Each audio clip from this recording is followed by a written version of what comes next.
આજે ગીતા જયંતિ છે.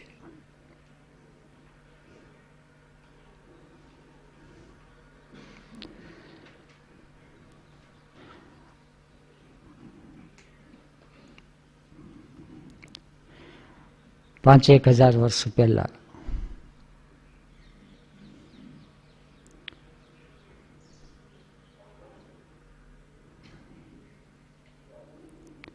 કુરુક્ષેત્રના મેદાનમાં મહાભારતના યુદ્ધને આરંભે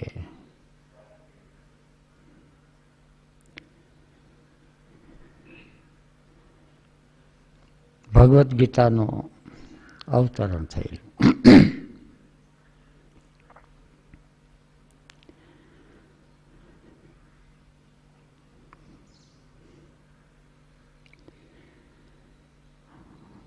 ભગવદ્ ગીતાના અવતરણ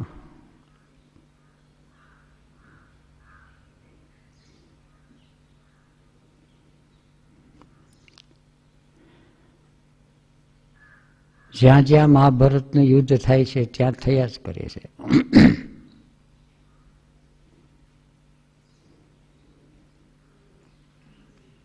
પણ એની અભિવ્યક્તિ જુદા જુદા સ્વરૂપે થાય.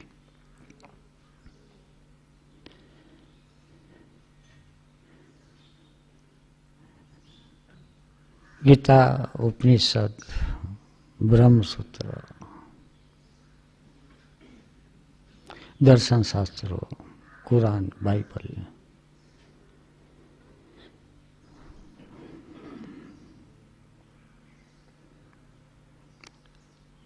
આ બધા શાસ્ત્રો છે, અવતરણ થયેલા છે. ધ્યાન અવસ્થા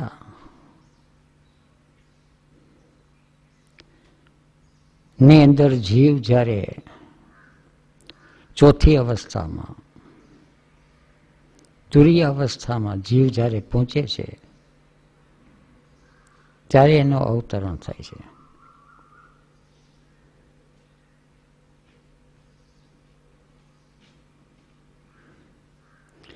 બધા શાસ્ત્રો ધ્યાન અવસ્થામાં અવતરિત થયેલા એને શાસ્ત્ર કહે. ધ્યાન અવસ્થા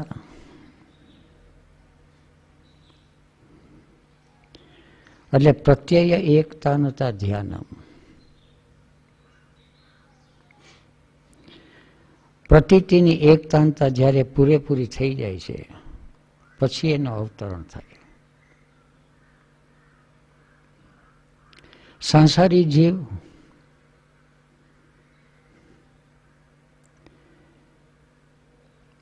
પ્રતીતિને બદલે માહિતીને રસ્તે ચડી ગયા.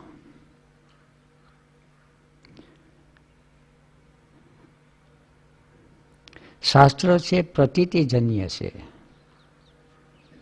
બીજું બધું સાહિત્ય છે માહિતીજન્ય છે. પ્રતીતિજન્ય એટલે અનુભૂતિજન્ય. પણ અનુભૂતિ અને પ્રતીતિમાં ફેર છે.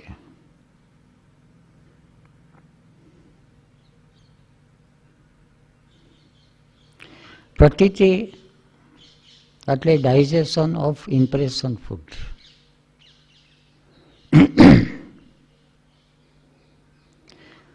પ્રતીતિની અંદર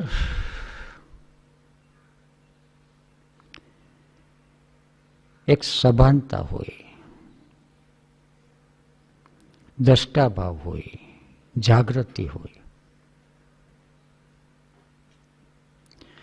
અનુભૂતિની અંદર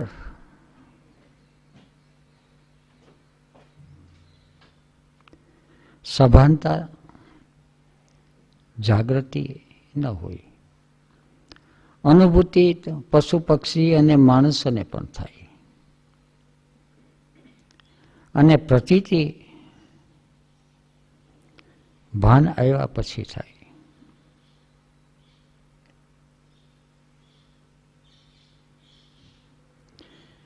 નાનું છોકરું છે,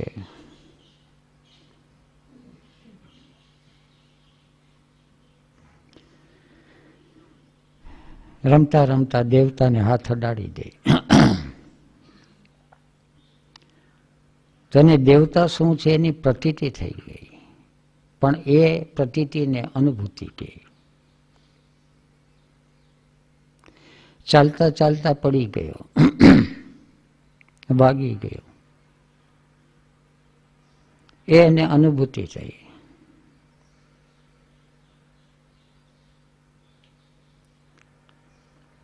પ્રતીતિ ઇન્દ્રિયના વિષયો અને વિષયોની પ્રતીતિ થાય છે કે વિષયોની અનુભૂતિ થાય છે.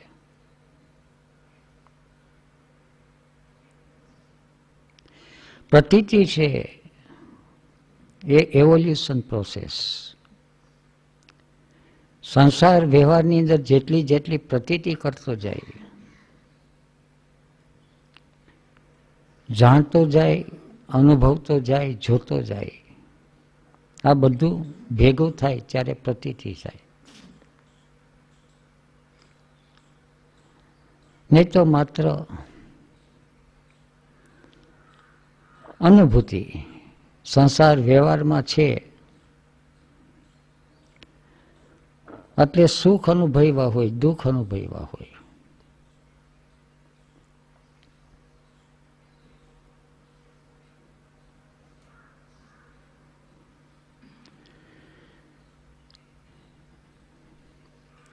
પ્રતીતિ હંમેશા વર્તમાન ક્ષણમાં જ થાય.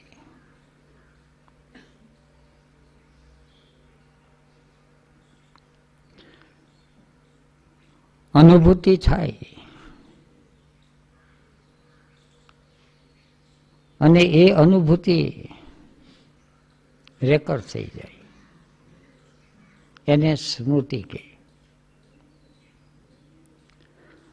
અનુભૂતિમાં ટ્રાન્સફોર્મેશન ન થાય, રૂપાંતર ન થાય. બિંગ છે એ એવું ને એવું રહે. સંસાર વ્યવહારના માણસો કે આ દાઢીના વાળ અમથા ધોરા નથી છે, એનો અર્થ કે તડકો છાંયડો ખૂબ જોયો છે. સંસાર વ્યવહારની અંદર મુશ્કેલીઓ પણ જોઈ છે. લગ્નનું સુખે મેળવું છે અને જવાબદારીની ચિંતાના ભાર નીચે ચગદાઈ પણ ગયો છે. કોર્ટ કચેરીના કેસે કર્યા છે, કંઈક હાર્યા છે, કંઈક જીતા છે.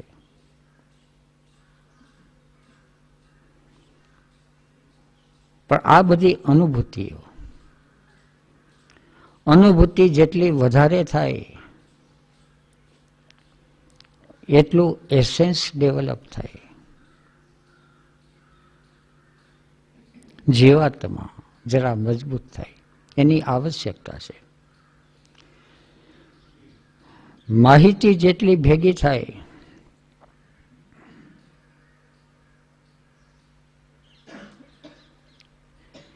એટલું પર્સનાલિટીનો સેલ્ફ, એની પણ આવશ્યકતા છે. મગફળીના બીજ માટે ફોતરું જરૂરી છે. માહિતી સહયોગ આપે વ્યવહારમાં.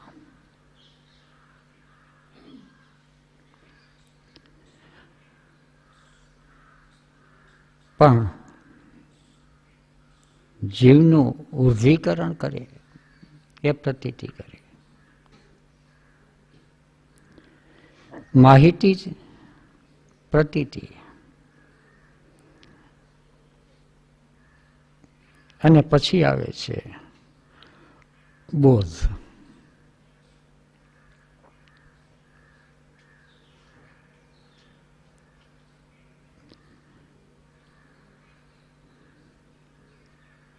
પહેલી નવેમ્બર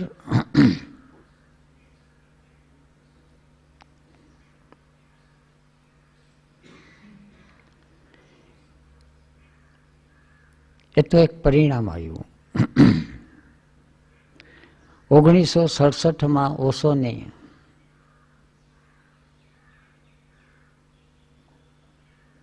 ઝાંખી થઈ. મુલાકાત શબ્દ વ્યવહારિક છે, રાજકારણનો શબ્દ છે.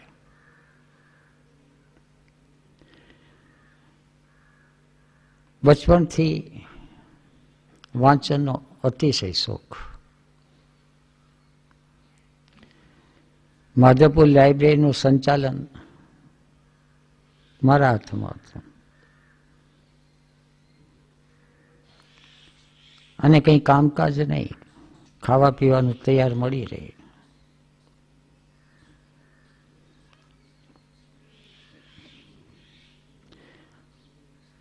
એટલે વાંચનની પ્રવૃત્તિ. વાંચવાનું ને ન વાંચવાનું ઘણું બધું વાંચ્યું. એ જમાનામાં જેટલી માહિતી એકઠી થાય એટલી બધી માહિતી મગજમાં ભરાવા માંડી.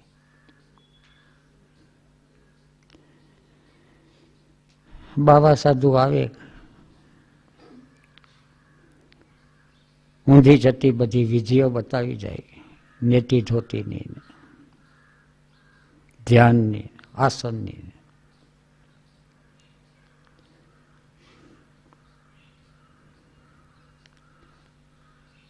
શારદાગ્રામ શિબિર થઈ.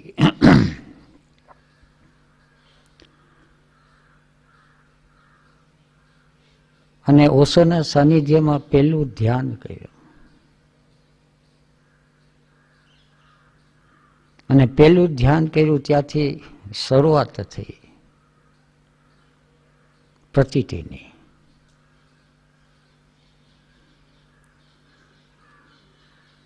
વર્તમાન ક્ષણની અંદર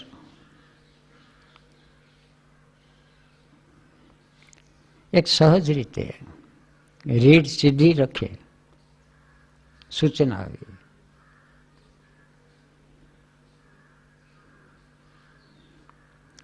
અને રિલેક્સ રીતે.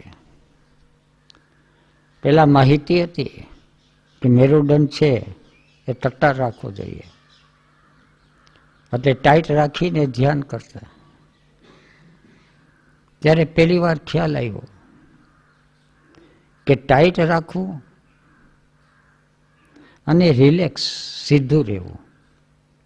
ઓશો દ્રષ્ટાંત આપે કે ખીતી ઉપર કોટ ટાંગે તો જે રીતે કોટ સીધો પડ્યો રહે, ટાઈટ ન પડ્યો રહે. કદાચ ઇસ્ત્રી વાળો હોય તો ટાઈટ થઈ જાય, બાકી સીધો લૂઝ. એમ શરીરને ક્યાંક ટાંગી દેવાનું ભીતર, રિલેક્સ. અને ઇમ્પ્રેશન ફૂડની શરૂઆત કરી. એ વખતે વિજ્ઞાનની ખબર નથી કે આને ઇમ્પ્રેશન ફૂડ કહેવાય અને આ એનું ડાયજેશન કહેવાય. હવા બેહ રહી હૈ, ઠંડો ઠંડો પવન આવતો હતો, સૂર્યનો તાપ, શરીર પર કૂણો કૂણો તડકો પડતો હતો. પંખીઓનો ક્યારેક ક્યારેક અવાજ આવતો હતો. અને એક પછી એક સજેશન આપતા ગયા, થોડી થોડી વારે પ્રતીતિ કરાવતા ગયા. ઉસકો દેખે. જો જોવાનું ન થાય ભીતરમાં તો એ અનુભૂતિ થઈ જાય.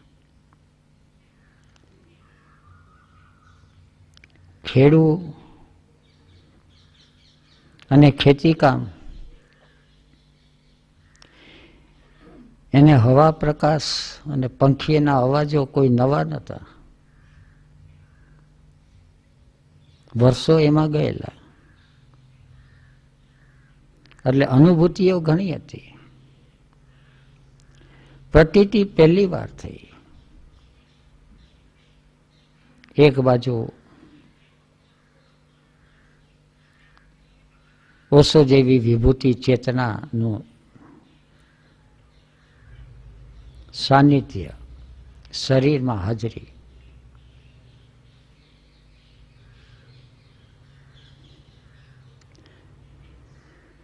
બીજી બાજુ ભીતરની પ્યાસ. માહિતીઓ તો ખૂબ હતી, પણ પાયો ત્યાંથી બંધાઈ ગયો.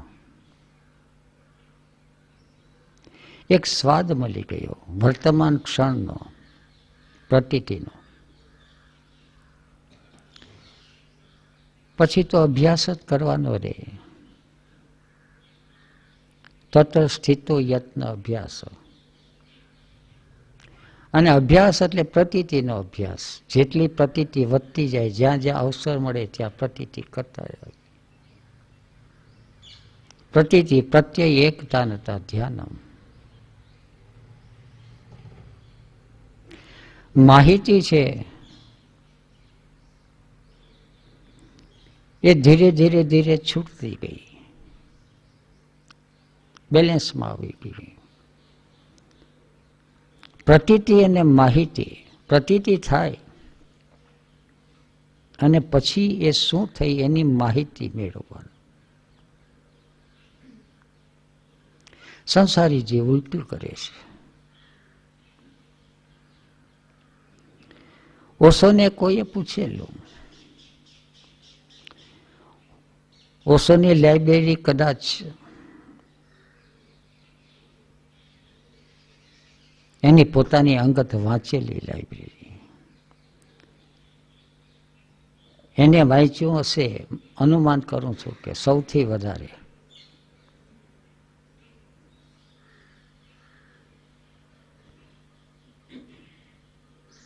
બધું વાંચેલું, દરેકના દરેક વિષયની અંદર.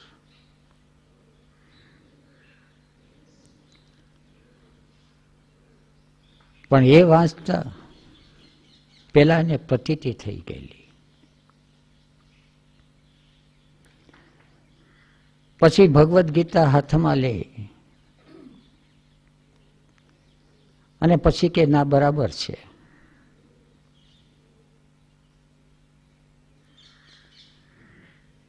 કુરાન હાથમાં લે, બાઇબલ હાથમાં લે, જીન સૂત્ર હાથમાં લે.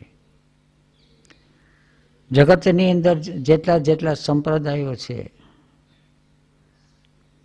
પ્રતીતિને આધારે એ નક્કી થતું જાય. ક્યાં કેટલા પ્રમાણમાં અભિવ્યક્તિ થઈ છે, કેટલી અભિવ્યક્તિ છે એ અધૂરી છે, કેટલી અભિવ્યક્તિ છે એ વિકૃત છે,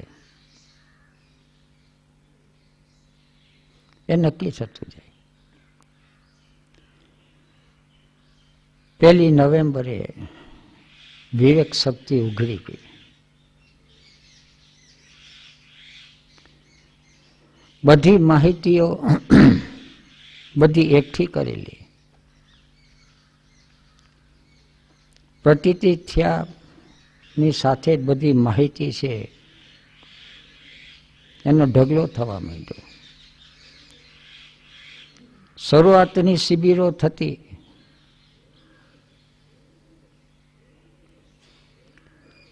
એટલે પ્રતીતિ ઓછી અને માહિતી વધારે.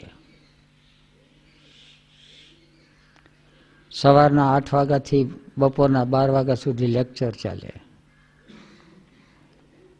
3 વાગ્યાથી 7 વાગ્યા સુધી લેક્ચર ચાલે, 8 વાગ્યાથી 10 વાગ્યા સુધી પ્રશ્નોત્તરી ચાલે. અંદર બધું સપ્રેસ હતું, એ બધું નીકળવા માંડ્યું. રામદુલારે બાપુ આવ્યા.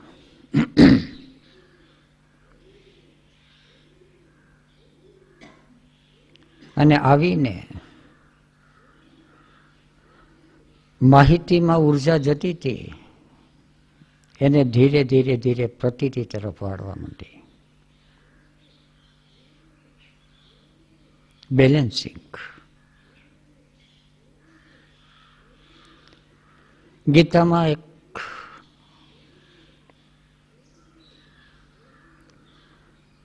જાણીતો શ્લોક છે, ઘણી વાર એનો ઉલ્લેખ થાય છે.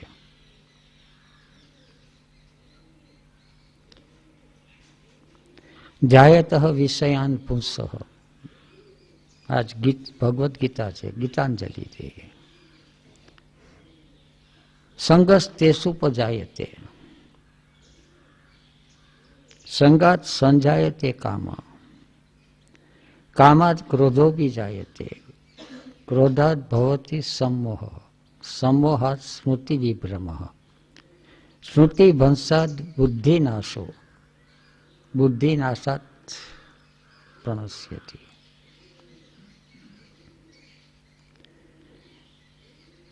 શ્લોકની અંદર આખા શ્લોકમાં ડિસેન્ડિંગ ઓક્ટેવ આપ્યો છે. ડિસેન્ડિંગ ઓક્ટેવ એટલે જીવ ધીરે ધીરે કેમ નીચો પડતો જાય છે, ઊંચે ચડવાને બદલે. એ પરિભાષા છે. ધ્યાયત વિષયાન પુંસઃ, વિષય તરફ, ઇન્દ્રિયોના વિષય તરફ. બહાર છે ઓબ્જેક્ટ છે, ઓબ્જેક્ટ તરફ એટેન્શન ગયું પહેલું, અધર ઓરિએન્ટેડ એટેન્શન થયું, સા વાગવાની શરૂઆત થઈ. એટેન્શન પોતાના ભીતરમાં રહે તો પ્રતીતિ થાય, વિપશ્યનાની શરૂઆત થાય. પ્રતીતિ ત્રણ પ્રકારની, પછી તો બહુ ઊંડી પ્રતીતિ છે. Man is a three-brained being. અરે લોઅર બ્રેઇનમાં પ્રતીતિ થાય એને સેન્સિંગ કહે, હૃદયમાં પ્રતીતિ થાય એને ફિલિંગ કહે, ભાવ. સંવેદના પછી ભાવ, અને થિંકિંગ સેન્ટરમાં પ્રતીતિ થાય એને જ્ઞાન કહે, નોઈંગ.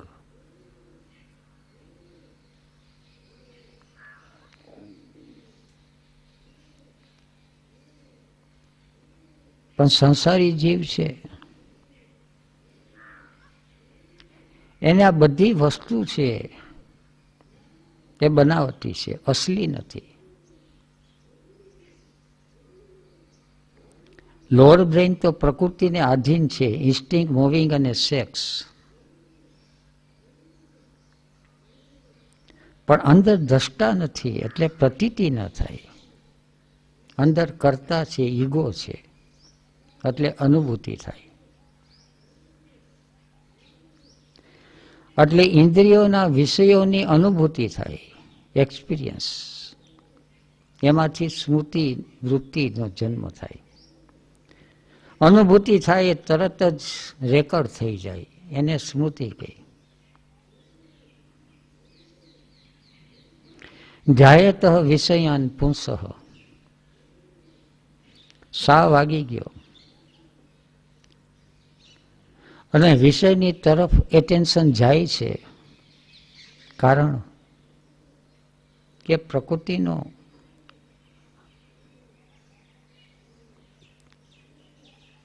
એક ગહેરો નિયમ પણ છે, એનું લક્ષણ પણ છે. જીવ જંતુ પશુ પંખી બધાનું ચિત્ત બહાર જાય, એટેન્શન.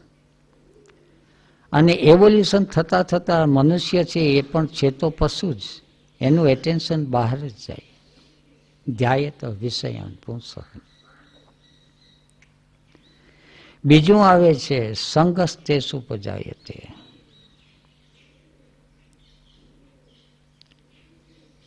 સંગ થાય.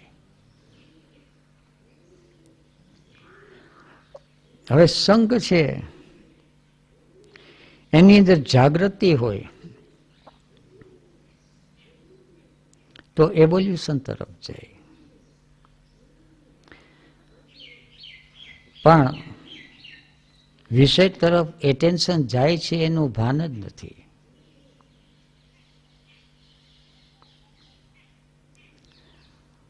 એટલે એક ઝાડ જોઈ, એક ફૂલ જુએ, એક કપડા લતા જુએ,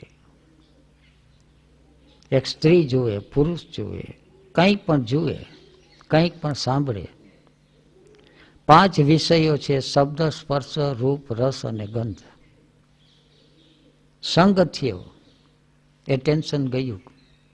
શબ્દ પ્રત્યે જાય, સંગીતના પ્રત્યે કે કોલાહલ પ્રત્યે. સ્પર્શ પ્રત્યે જાય,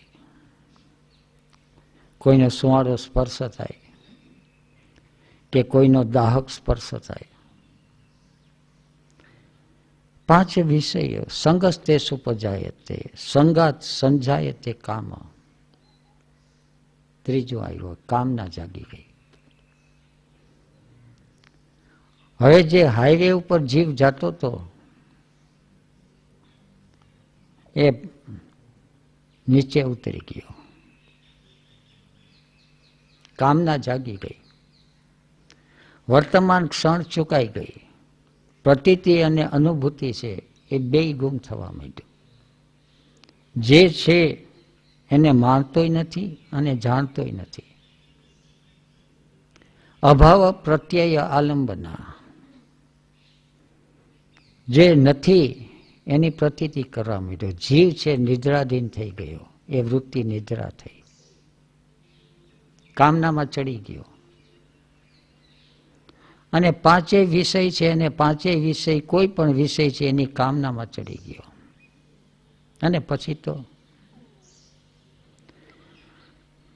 જાયત વિષયાન પુંસ સંગસ્તે સુપજાયતે, સંગાત સંજાયતે કામ. કામાત ક્રોધો બી જાયતે. કામના છે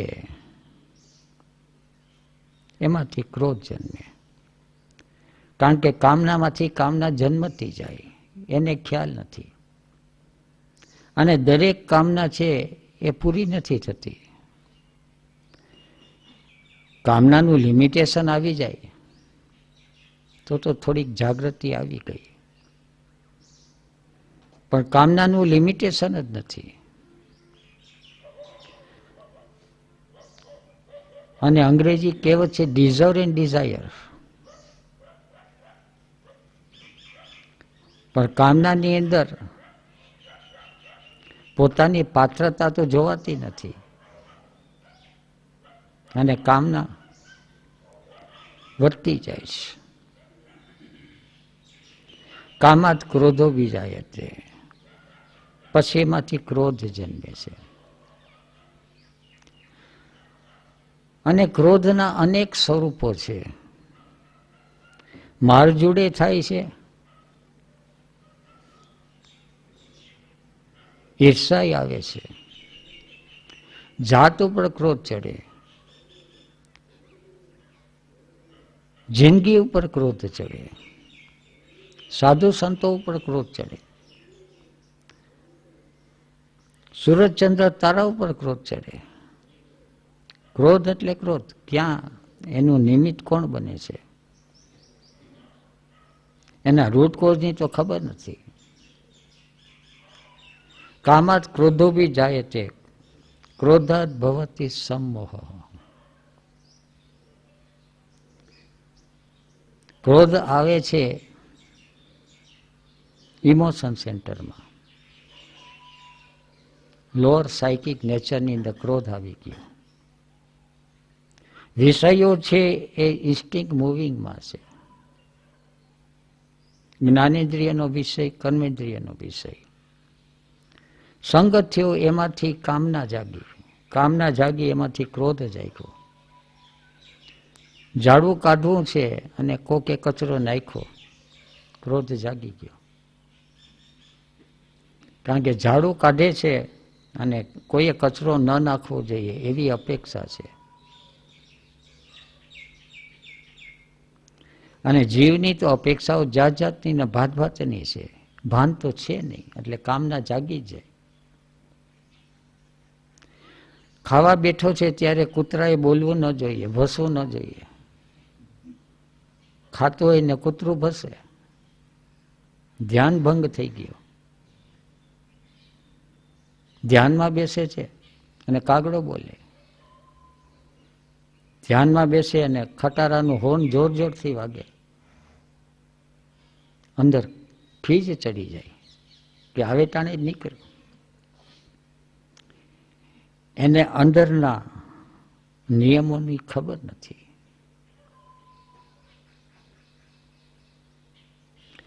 કામાત ક્રોધો બી જાય તે ક્રોધાત ભવતી સમોહ, અને સમોહ થઈ જાય, બુદ્ધિ બેર મારી જાય.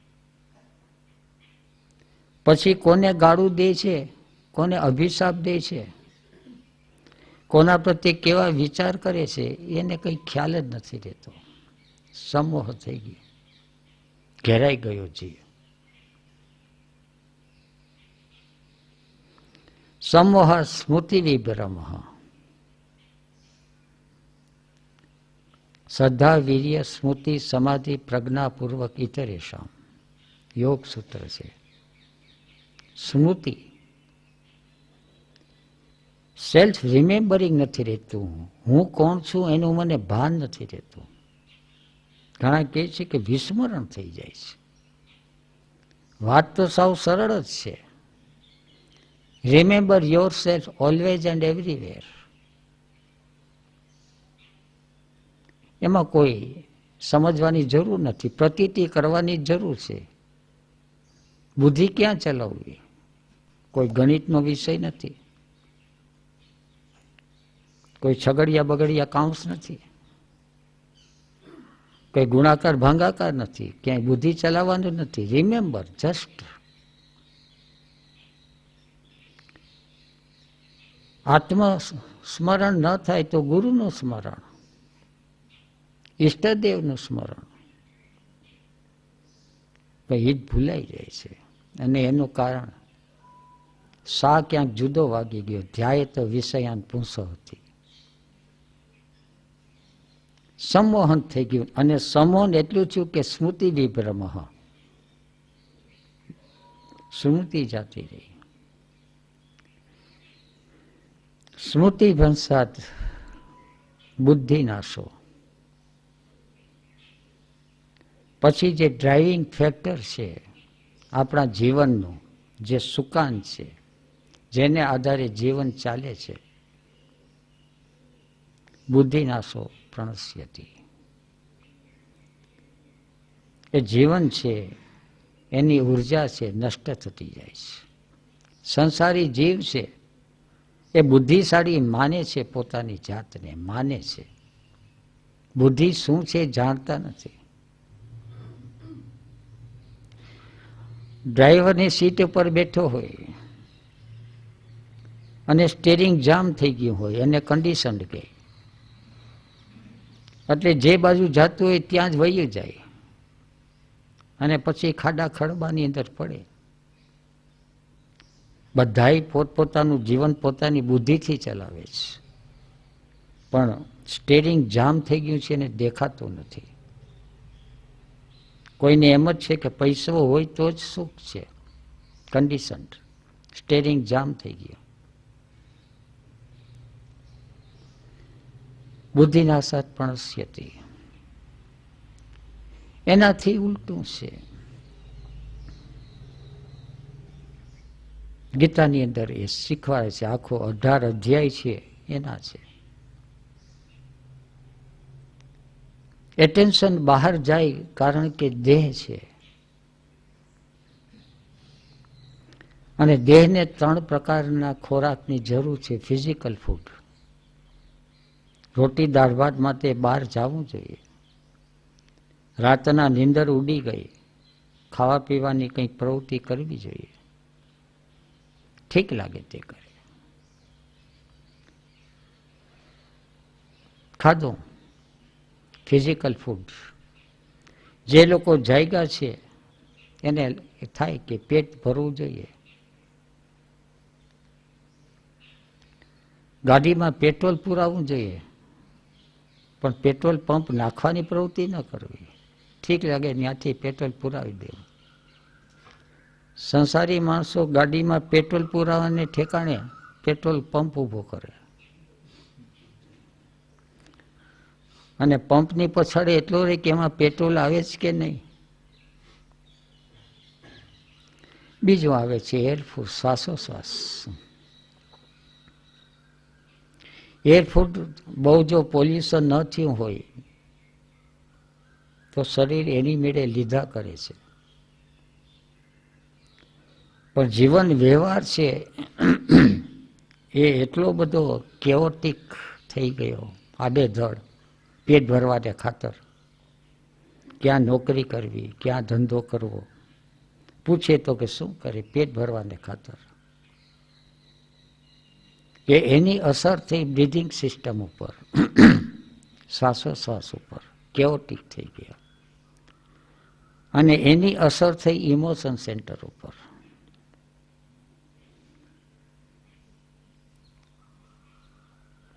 અંદર ભાવ જાગતો નથી, વધુમાં વધુ લાગણીના સંબંધો છે. અને ત્રીજું છે ઇમ્પ્રેશન ફૂડ. ઇમ્પ્રેશન ફૂડથી પ્રતીતિની શરૂઆત થાય. કારણ કે ઇમ્પ્રેશન સતત જ આવ્યા જ કરે છે, ઇનકમિંગ ઇમ્પલ્સિવ પડ્યા જ કરે છે. જે ક્ષણે પ્રતીતિ થઈ એ પ્રેઝન્ટ મોમેન્ટ. હવે પ્રતીતિની શરૂઆત થાય એટલે સેન્સિંગની શરૂઆત થઈ, એનર્જી ઓફ સેન્સિટિવિટી. ઇમ્પ્રેશન ફૂડને માટે ધ્યાયતઃ વિષયાન પુંસઃ. પણ હવે સંગ થાય છે એ બહિર્મુખ નહીં પણ અંતર્મુખ. એને પ્રત્યાહાર કહે. ભીતરની તરફ શું સંવેદના થઈ.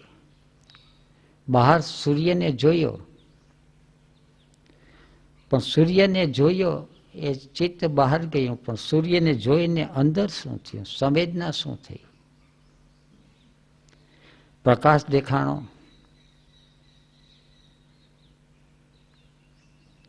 તો દ્રષ્ટિનો વિષય થયો. ગરમાવો આવ્યો તો સ્પર્શનો વિષય થયો. તો દ્રષ્ટિનો વિષય, સ્પર્શનો વિષય, શબ્દનો વિષય, ગંધનો વિષય. ફૂલને જોયું તો ફૂલ દ્રષ્ટિનો વિષય છે અને ગંધનો વિષય છે અને સ્પર્શનો વિષય છે. કુમળો સ્પર્શ છે, ગંધ છે. હજારો પ્રકારની ગંધ છે, દરેક ફૂલની ગંધ અલગ અલગ.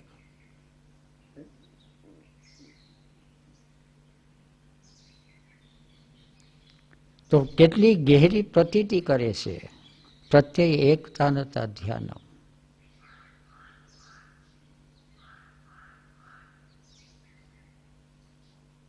પાંચેય થાય, શબ્દ, સ્પર્શ, રૂપ, રસ અને ગંધ.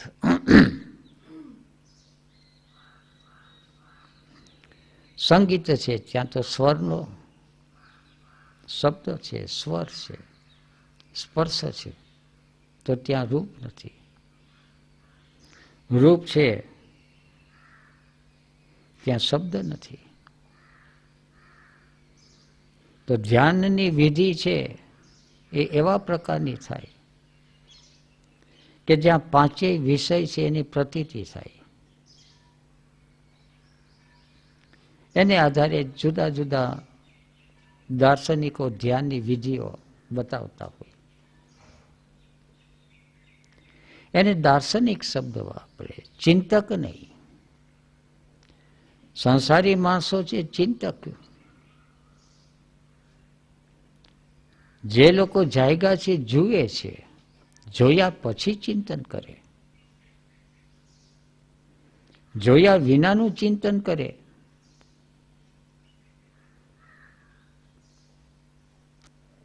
તો આંધળું ચિંતન છે. એ કન્ફ્યુઝન, એ ગોટાળે ચડી જવાનો છે. સેન્સિંગ. સેન્સિંગ પછી સંવેદના, સંવેદના પછી ભાવ જન્મે છે, ફિલિંગ. સૂર્યને જોયો, શું સેન્સિંગ થયું, શું ફિલિંગ થયું. અને સંવેદના અને ભાવ વચ્ચેનો તફાવત પારખવો એ જરા વધારે ગહેરી વિવેક શક્તિ માગે છે. સેન્સિંગ અને ફિલિંગ વચ્ચેનો ભેદ સંસારી ઓળખી નથી શકતા. કોઈ સુંદર સ્ત્રી જોઈ કે સુંદર પુરુષ જોયો, તરત જ કહેશે કે I love you, may be I like you. ગમે છે વસ્તુ, ખાવાનું ભાવે છે, એમ રૂપ ગમે છે, પણ ભાવ છે તદ્દન જુદી વસ્તુ છે. મંદિરે દર્શન કરવા જાય, સંસારિક ભાષા છે, દર્શન તો થતા નથી. દ્રશ્ય જોઈ આવે, ઠાકોરજીએ કેવા શણગાર કર્યા છે, સંવેદના થાય. એ પણ સંવેદના તો થાય નહીં. અંદર કામના જાગે. આટલા બધા મોંઘા. ઓશોએ ઘડિયાળ પહેરી હતી, હીરાની ઘડિયાળ હતી, કેટલાની હશે? તો ઓશોના દર્શન કરવા જાય. સંવેદના, એની હાજરીની અંદર શું સંવેદના થઈ, શું સેન્સિંગ થયું. પછી ભાવ જાગે છે. ભાવ જાગે એટલે અહંકાર ઓગળવા માંડે, તો એ ભાવની પ્રતીતિ સાચી. અહંકાર છે તો ખરો, રહે છે જ, પણ હવે સાકરનો ગાંગડો કે મીઠાનો ગાંગડો પાણીમાં પડી ગયો, હવે ઓગળવાની શરૂઆત થઈ. એનું આસન જુદા પ્રકારનું બની જાય. એની જે કરોડરજ્જુ છે ટાઈટ હોય એ થોડી ઢીલી પડે. માથું અકડ હોય એ નમવા માંડે. હાથ જે બાંધવા માટે આતુર હોય એને બદલે બે હાથ જોડાઈ જાય. આ બધી મુદ્રાઓ છે. ક્યાંય પણ જાય, સમુદ્ર કાંઠે જાય, પહાડની ટોચે જાય, અંદર ભાવ જાગે એટલે શરીરની મુદ્રાઓ બદલાતી જાય. Sensing, feeling. અને પછી આવે છે નોઈંગ, પછી એને દર્શન થાય. દર્શન થયા પછી આપણે ત્યાં એને માટે કહે છે કે અન્નમય કોષ, પછી પ્રતીતિની શરૂઆત થઈ એટલે પ્રાણમય કોષ, મનોમય કોષ, વિજ્ઞાનમય કોષ, અને પછી જે પ્રતીતિ થાય છે સ્વબોધની, બીઈંગ, હું કોણ છું, એની પ્રતીતિ થાય. એ બુદ્ધિનો વિષય નથી, ચર્ચાનો કે તર્કનો વિષય નથી.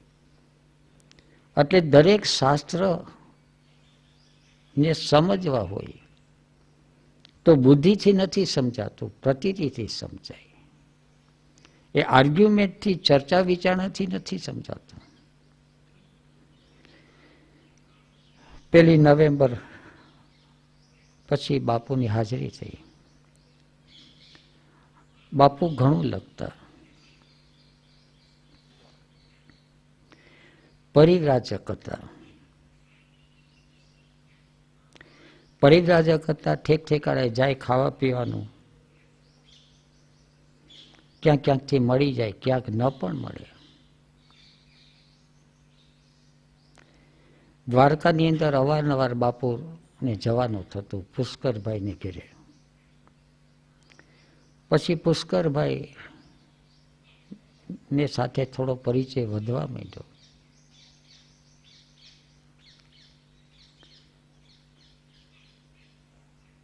બાપુને કે તમારા ખર્ચાનું શું થાય છે, કઈ રીતે આ બધું પૂરું થાય? વેપારી જીવ હતો અને સહજ રીતે તર્ક થાય કે કેમ હાલતું હશે.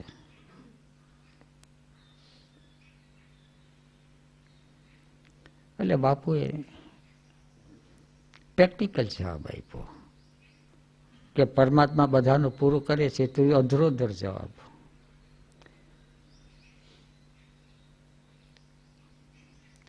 જવાબ આપ્યો કે આસપાસમાં ક્યાંય પણ એવું કોઈ શહેર આવે તો ત્યાં જઈને રેડિયો પ્રોગ્રામ આપી આવો. અને બાપુને થેલીની અંદર રેડિયો પ્રોગ્રામના ચેક એમને પડ્યા હોય, કેટલાક વટાવેલા હોય, કેટલાક ડ્યુ ડેટ થઈ ગયા હોય. પછી એ બધી વ્યવસ્થા પુષ્કરભાઈ કરતા. બાપુના નામનું બેંકનું કંઈ ખાતું ખોલાયું એવું કદાચ એ પુષ્કરભાઈએ વાત કરેલી. અને એ પછી એની જવાબદારી સંભાળી લીધેલી.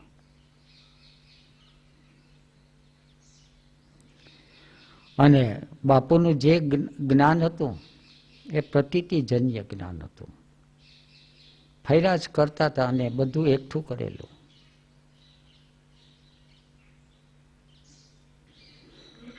પછી એને એક પુસ્તિકા, ગ્રંથ તો ન કહેવાય, પુસ્તિકા લખી, પુસ્તક જેવું. એનું નામ આપ્યું પૂર્ણતાને પંથે.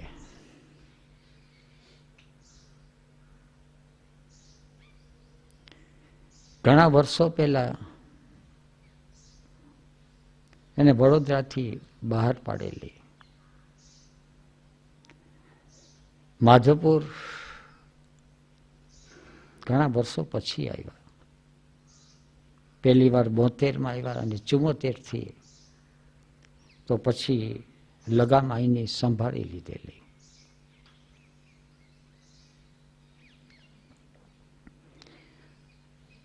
રૂમમાં એકવાર હું પણ આ બધા પ્રવચનોમાંથી થોડો નિવૃત્ત થયો હતો એકાદ દિવસ. નહીં તો અમારે ચાલ્યા જ કરતો સવારથી સાંજ સુધી. કંઈ ને કંઈ વાંચન ને કંઈ ને કંઈ ચિંતન. વાંચન ચિંતનનું જરા વધારે પડતું થઈ ગયું. પ્રતીતિ થોડી ઓછી થવા માંડી. પછી બાપુ કંઈ ને કંઈ વળગાડી દે કામે. અમે લોકો જરા થિયરીમાં જરા વધારે જરા સમજીએ. લો ઓફ ઓક્ટેવ શું છે, કેટલાય ચિત્રના ચિત્રા છે, રે ઓફ ક્રિએશનના. પણ ઓક્ટેવની પ્રતીતિ થવી જોઈએ તો ખ્યાલ જ નહોતો.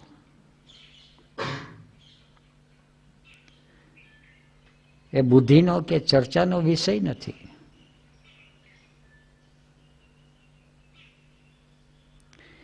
પૂર્ણતાને પંથે પુસ્તક લીધું. એની અંદર ચિત્રો છે.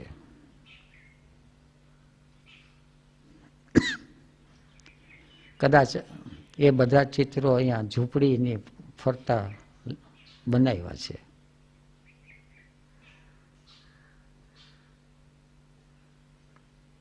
પાસે બેસાડીને કહે,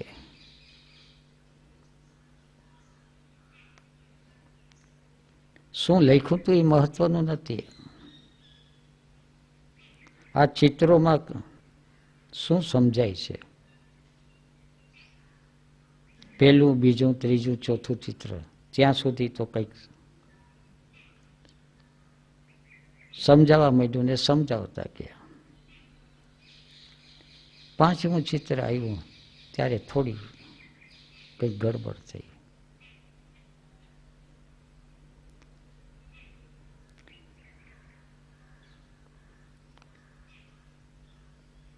આગળ કંઈ ન કીધું.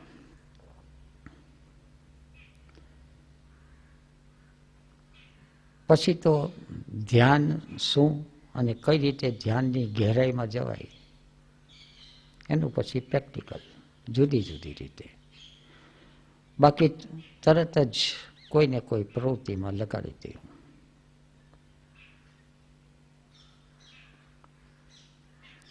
માહિતી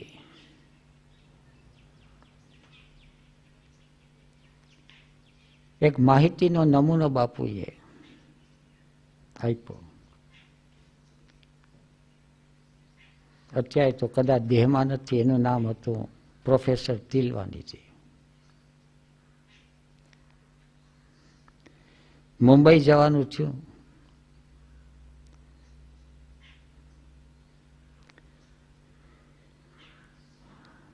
બાપુ ચા પાણી પીને સેજ આરામ કરતા હતા. પાસે બેઠો હતો ત્યાં મળવા આવ્યા.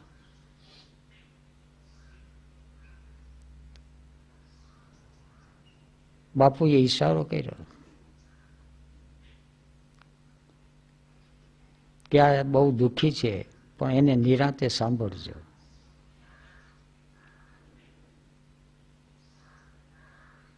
પણ ભૂલે ચૂકે એની સામે કઈ દલીલ ન કરતા.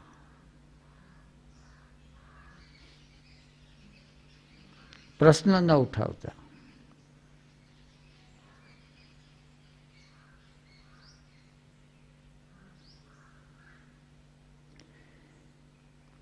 એ સવારે આવેલો 7-8 વાગે, ચા પાણી પીવડાવ્યા.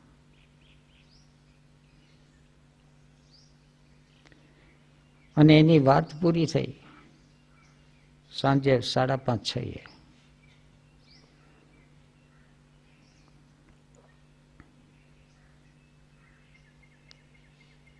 એને પ્રશ્ન હતો. બાપુએ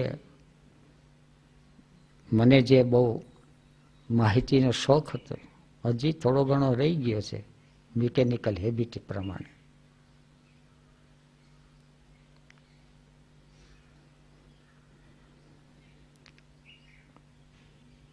એટલે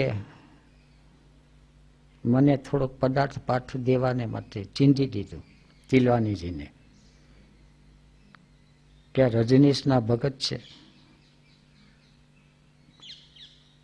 એટલે મને જરા વધારે ઇન્ટરેસ્ટ પડ્યો, કારણ કે એને રજનીશ સાથે ભણતા હતા. અને એનો પ્રશ્ન એ હતો, મને પૂછ્યો કે મારામાં અને રજનીશમાં શું ફેર તમને લાગે છે? રજનીશને ભગવાન શા માટે કહે છે?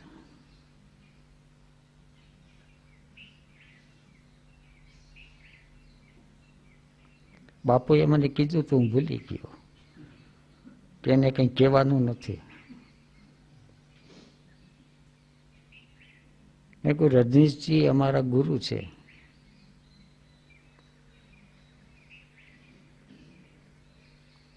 તો કે હું કેમ નહીં? તમને જે જોઈએ છે એ હું આપું. મેં કહ્યું રજનીશજી પ્રત્યે એક પ્રેમ જાગ્યો છે, અને પ્રેમને કારણે, ભાવને કારણે અમે એનું શિષ્યત્વ ગ્રહણ કર્યું છે.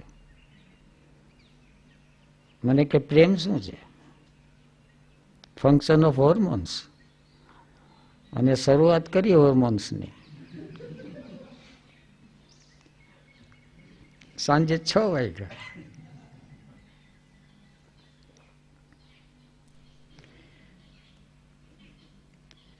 એ પછીથી બાપુએ એ પાઠ આપી દીધો કે ઘાયલ કી ગતિ ઘાયલ જાને. અધ્યાત્મનો વિષય છે, ચર્ચાનો વિષય નથી, બુદ્ધિનો વિતંડાવાદ નથી. બાપુએ એક લખેલું કે લખાવેલું હોય, નિષ્ફળ પ્રયત્ન.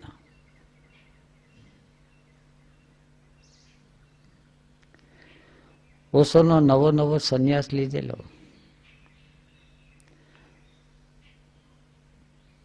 અને એક સંબંધી હતા. હવે તો નામ સ્વામી કૃષ્ણ ચૈતન્ય, કૃષ્ણ ચેતના સંબંધમાં થાય.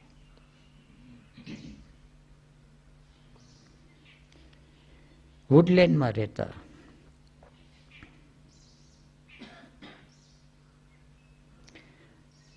વુડલેન્ડ મુંબઈનો એક આલિશાન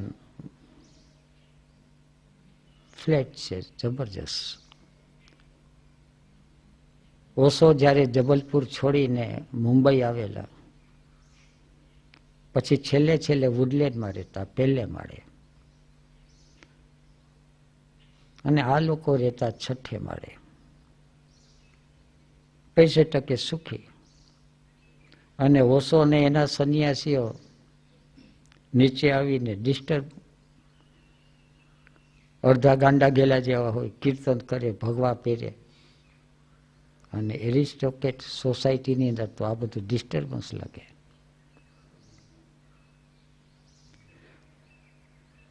રોક ડાન્સ કરે તો ડિસ્ટર્બન્સ ન લાગે, કીર્તન કરે કેવું લાગે. પણ ઓશો એટલે ઓશો હતા. પણ જિંદગીના પછડા તો હોય છે, દરેકના જીવનમાં આવે છે, અને સંસ્કાર જાગી ઉઠે છે. આ લોકોના સંસ્કાર જાગ્યા. હવે નિમંત્રણ આપ્યું, નહીં તો ઉપેક્ષા રાખતા. સગા સંબંધી હોય, લાગણીના સંબંધ હોય,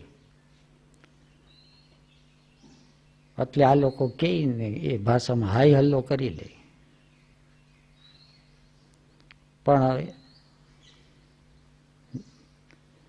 ભાવથી નિમંત્રણ આપ્યું. અને ઓશોની વાત આવે, કોઈ તત્વજ્ઞાનની વાત આવે, એટલે ઘણી બધી માહિતીઓ ભેગી થયેલી કે અમારે સમજવું છે કે ઓશો શું કહે છે ને આ બધું છે શું. મેં કીધું ભલે સમજાવો. સમજવામાં ને સમજાવવામાં અમે બેસી ગયા. અત્યારે સ્મૃતિમાં કંઈક છે કે 74 કલાક અમારી ચર્ચા ચાલી.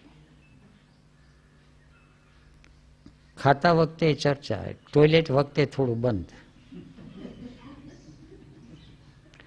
રાતના નીંદર આવે ત્યાં સુધી, અને સવારના ઉઠે એટલે પાછું શરૂ. જેટલા જેટલા પ્રશ્ન ને એના ઉત્તર ને પ્રશ્ન ને ઉત્તર, પ્રશ્ન ને ઉત્તર. છેલ્લે પછી નિષ્ફળ પ્રયત્ન. એક ફરફરિયું પાસે જ રાખતો એ વખતે મેં કહું અંતે જો સમજવું હોય તો આ છે આખરી.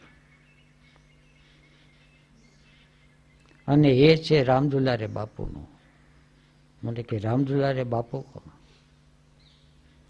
મેં કીધું અવારનવાર મુંબઈ આવે છે અને જે ઠેકાણે ઉતરે છે એનો ફોન નંબર આવે.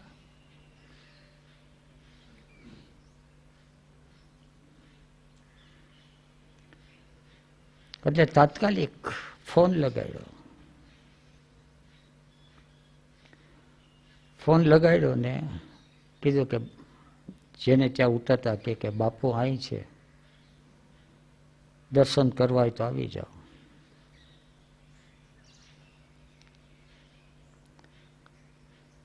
સીધે સીધી ચા પાણી પી, નાસ્તો કરીને ઉતરા, ગાડી લઈને પહોંચ્યા વુડલેન્ડથી મરીન ડ્રાઈવ.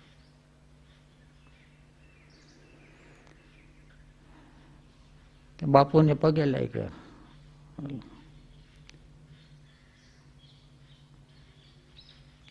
ત્યાં પાસે હતા એને કીધું કે જૂના છાપા લાવો. જૂના છાપા, છાપાના કટકા કર્યા, બધાની પાસે મૂક્યા, અને અંદર ગરમા ગરમ ભજીયા હતા, અને કે બધા ભજીયા ખાઓ. ચર્ચા તો થયા કરે. એ ન બોલ્યા, ભજીયા ખાવા બેસાડી દીધા. અને આજનું યાત્રા પૂરી થઈ પ્રવચનની. પ્રત્યય એકતા નતા ત્યાં.